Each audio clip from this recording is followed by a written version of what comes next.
नमस्कार। मैं डॉक्टर इंदिरा गोस्वामी, सह आचार्य गृह विज्ञान विभाग, महारानी सुदर्शन कॉलेज बीकानेर से बीए तृतीय वर्ष की छात्राओं के लिए एक नया विषय लेकर उपस्थित हूँ।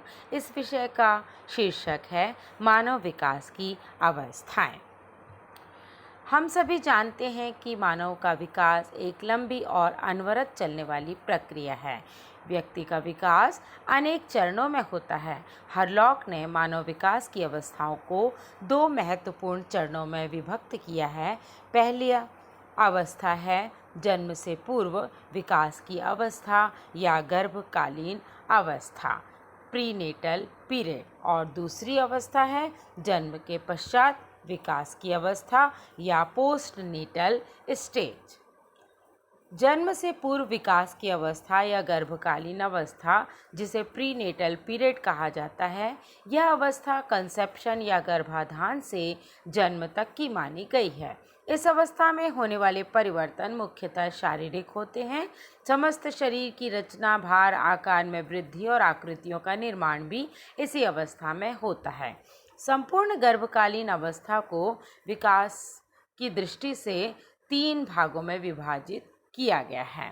पहली अवस्था है बीजावस्था या जर्मिनल पीरियड।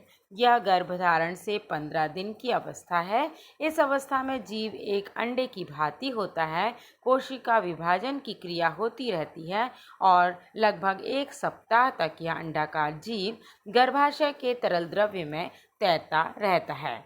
गर्भाधान के 10वें दिन यह गर्भाशय की दीवार से चिपककर मां के रक्त से संबंधित हो जाता है। दूसरी अवस्था है भ्रूणावस्था या एम्ब्रियोनिक पीरियड। यह 3रे सप्ताह से शुरू होती है और दूसरे माह तक चलती रहती है। यह गर्भकालीन विकास की दूसरी महत्वपूर्ण अवस्था है। इस अवस्था में गर्भ शिशु भ्रूण या एम्ब्रियो कहलाता है। इस अवस्था में विकास तीव्र गति से होता है। शरीर के सभी प्रमुख अंगों का निर्माण भी इसी अवस्था में होता है। इस अवस्था में भ्रूण का स्वरूप स्पष्ट रूप से दिखाई नहीं देता है, किंतु शरीर के अधिकांश अंगों का निर्माण हो जाता है। भ्रूण का निर्माण 3 परतों से होता है। बाहरी परत एक्टोडर्म त्वचा, दांत, बाल, नाखून, नाड़ी संस्था निर्मित करती है। मध्य परत मीजोडर्म से मांसपेशियां बनती हैं और आंतरिक परत एंडोडर्म से शरीर के आंतरिक अवयव और ग्रंथियां निर्मित होती हैं। तीसरी अवस्था है गर्भ शिशु के विकास की अवस्था या पीरियड ऑफ फीटस। यह गर्भावस्था की अंतिम किंतु महत्वपूर्ण अवस्था है, जो 3रे माह से प्रारंभ होकर शिशु के जन्म तक निरंतर चलती रहती है। यह अवस्था निर्माण की नहीं बल्कि विकास की होती है। भ्रूणावस्था में शरीर के जिन अंगों का निर्माण होता है, उन्हीं अंगों का विकास इस अवस्था में होने लगता है। इस अवस्था में शिशु के आकार और भार में निरंतर वृद्धि होती रहती है। शरीर के आंतरिक अवयव अपना कार्य प्रारंभ कर देते हैं। शारीरिक गत्यात्मक विकास, संवेदी अंगों की क्रियाशीलता भी इस अवस्था में प्रारंभ हो जाती है। इस प्रकार इस अंतिम अवस्था में शिशु जन्म के पश्चात नए वातावरण में समायोजन के लिए पूरी तरह से तैयार हो जाता है।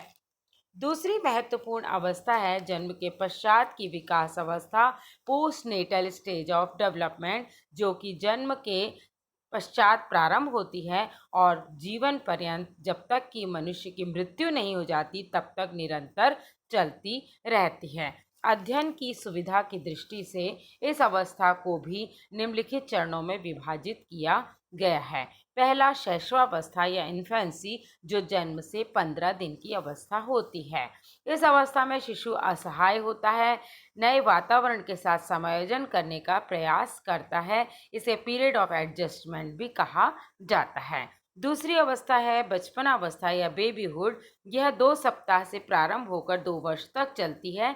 इस अवस्था में बालक स्व केंद्रित होता है, अपनी हर वस्तु, माता पिता और खिलौनों पर अपना एकाधिकार पाना चाहता है। शारीरिक रूप से अशक्त होने के कारण दूसरों पर आश्रित होता है।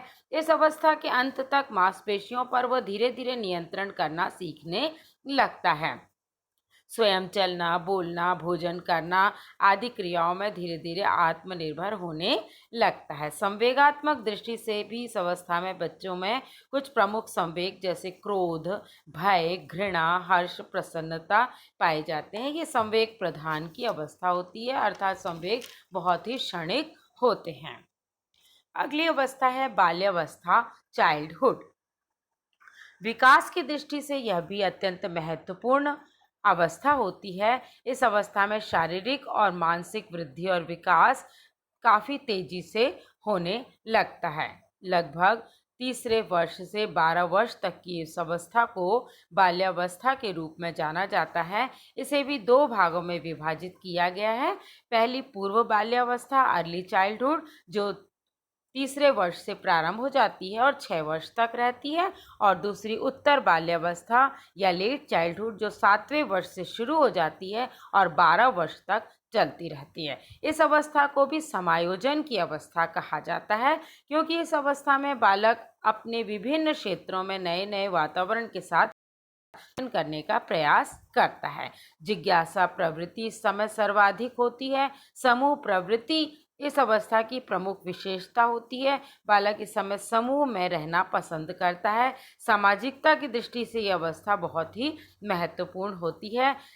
अपने समूह में रहकर वो अच्छे सामाजिक गुणों को भी सीखता है और नकारात्मक गुणों को भी सीख लेता है। व्यक्तित्व का समग्र विकास इस अवस्था में देखा जा सकता है। इस अवस्था में व्यक्तित्व के सभी पहलू स्पष्ट रूप से झलकने लगते हैं। बालक जीवन के अनेक वास्तविकताओं से परिचित होने लगता है, जीवन की समस्याओं को हल करने का प्रयास करता है और इस तरह से आगामी किशोर जीवन के लिए वह तैयार हो जाता है।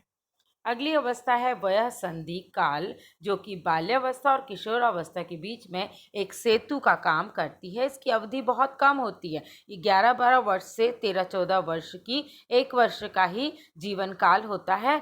शारीरिक विकास की दृष्टि से ये बहुत महत्वपूर्ण होता है यह समय, और इस अवस्था की प्रमुख विशेषता यौन अंगों की परिपक्वता और काम शक्ति का उदय है।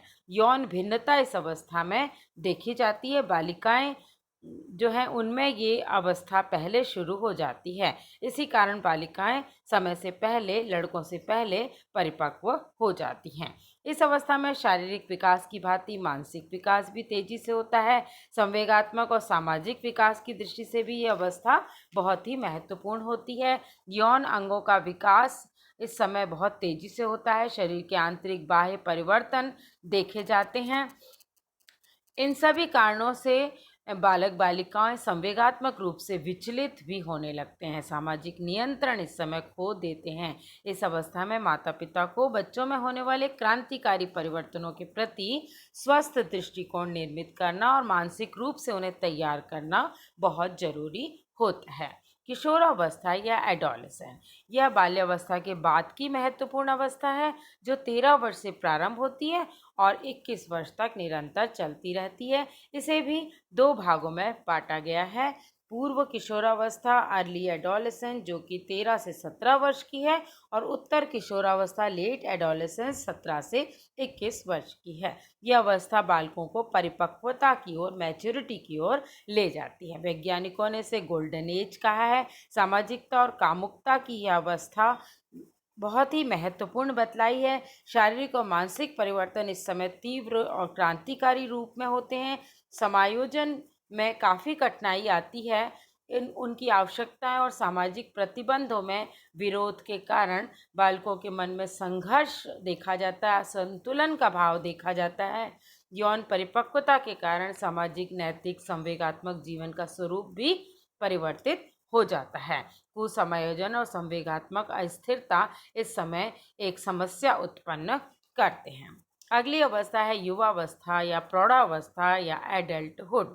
किशोरावस्था के बाद 21 से 40 वर्ष की अवस्था को प्रौढ़ावस्था या युवावस्था कहा जाता है, जो कि कर्तव्यों और उत्तरदायित्वों के निर्वाह की अवस्था होती है। इस अवस्था में व्यक्ति अपने जीवन लक्ष्यों को तैयार करता है, पारिवारिक जीवन में प्रवेश करता है, पारिवारिक दायित्वों की पूर्ति के लिए हमेशा तैयार रहता है और बहुत सारे महत्वपूर्ण निर्णय भी लेता है। इस अवस्था में व्यक्ति को परिवार के सदस्यों, संबंधियों, वैवाहिक जीवन, व्यवसाय, समाज के सदस्यों, इन सब के साथ समायोजन करना पड़ता है। सफल समायोजन के लिए व्यक्ति को अपने विचारों, मूल्यों, आदर्शों, व्यवहार के तरीकों में भी परिवर्तन करना पड़ता है। अगली अवस्था है मध्य अवस्था या मिडिल एज। ये 40 से 60 वर्ष की अवस्था होती है। इस अवस्था में व्यक्ति सुख, शांति, प्रतिष्ठा से जीने की कामना रखता है। प्राणी में अनेक शारीरिक, मानसिक परिवर्तन होते हैं। काम शक्ति का ह्रास होने लगता है, रुचियां बदलने लगती हैं, चिंतन यथार्थवादी हो जाता है, सामाजिक संबंधों के प्रति मनोवृत्ति दृढ़ होने लगती है। बच्चों के साथ समायोजन स्थापित करने की ये एक महत्वपूर्ण अवस्था होती है।